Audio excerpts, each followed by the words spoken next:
Le seigneur Antoine de Lèves, qui était l'un des plus grands capitaines que l'empereur ait eu, et croit que, sans la goutte qui le travaillait fort, il eût surpassé tous ceux de son âge, il fut choisi pour être mis dans Pavie avec une troupe d'Allemands, et pour l'opinion qu'on avait que le roi donnerait là, comme de fait il fit. Le siège dura 7 ou 8 mois. Cependant, M. de Bourbon s'en alla en Allemagne, là où il brigua tant avec l'argent que M. de Savoie lui avait prêté, qu'il amena avec lui 10 000 Allemands et fit venir 400 ou 500 hommes d'armes de Naples. Et ayant dressé son camp à Lodi, s'en vint donner la bataille au roi, un jour de Saint-Mathias, étant notre camp affaibli, autant pour la longueur du siège que par les maladies qu'il avait eues.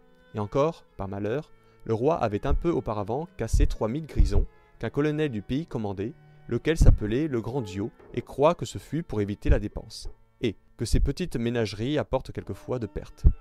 Aussi, quelques jours avant, M. d'Alban, avec beaucoup de force, était allé par commandement du roi à Rome pour, de là, se jeter dans le royaume de Naples, mais enfin tout alla en fumée. Car à notre grand malheur, nous perdîmes cette bataille, et toutes ces entreprises revinrent à néant. Le discours de cette bataille est publié en tant de lieux que ce serait perdre temps à moi d'y employer le papier. Je dirais seulement qu'elle ne fut guère bien conduite en plusieurs endroits de notre côté, qui fut cause de faire perdre à ceux qui faisaient leur devoir. Le roi fut pris. Monsieur le maréchal de Foix, pris et blessé d'une arquebusade dans la cuisse, qui lui entrait dans le petit ventre.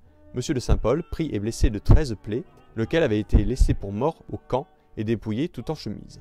Mais un Espagnol, lui coupant un doigt pour avoir une bague qu'il ne pouvait lui arracher, le fit crier, et ayant été reconnu, fut apporté avec le dit sieur maréchal d'Ampavie au logis de la marquise d'Escaldasol. Plusieurs autres grands seigneurs y moururent. Je ne veux taxer la mémoire de personne pour la perte de cette bataille, ni marquer ceux qui firent mal leur devoir, mêmement en présence de leur roi.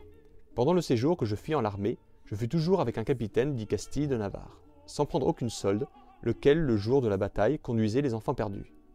Il me pria de lui faire compagnie, ce que je fis avec les 5 gentilshommes qui étaient venus avec moi. Je fus pris prisonnier par 2 gentilshommes de la compagnie du seigneur Antoine de Lèves, lesquels, le samedi matin, me laissèrent aller, ensemble 2 de mes compagnons, car ils voyaient bien qu'ils n'auraient pas grande finance de moi, les autres avaient été tués.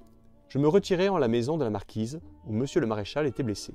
Je le trouvai avec monsieur de Saint-Pol, tous deux couchés en un lit, et monsieur de Montejean couché en la même chambre, étant blessé à la jambe. Là, j'entendis le discours et la dispute qu'il y eut entre le seigneur Frédéric Boger, prisonnier, et le capitaine Sucre, qui était à l'empereur sur la perte de cette bataille, lesquels taxaient de grandes fautes nos Français, même plusieurs particuliers, au nom desquels je pardonne. Je jugeai leur opinion très bonne, étant tous 2 grands capitaines. Ce que je leur ouïs dire m'a depuis servi en d'autres exécutions, avec ce que j'en jugeais moi-même, comme doivent faire tous ceux qui ont envie de parvenir par les armes.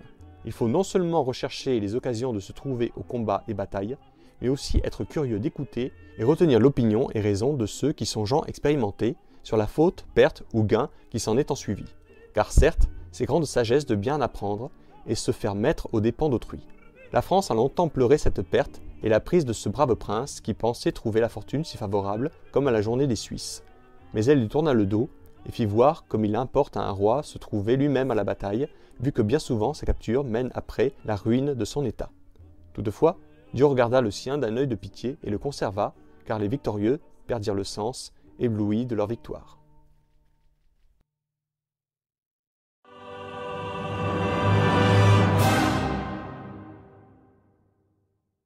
Si vous aussi vous avez apprécié cette vidéo et si vous pensez comme Napoléon, l'histoire est un mensonge que personne ne conteste.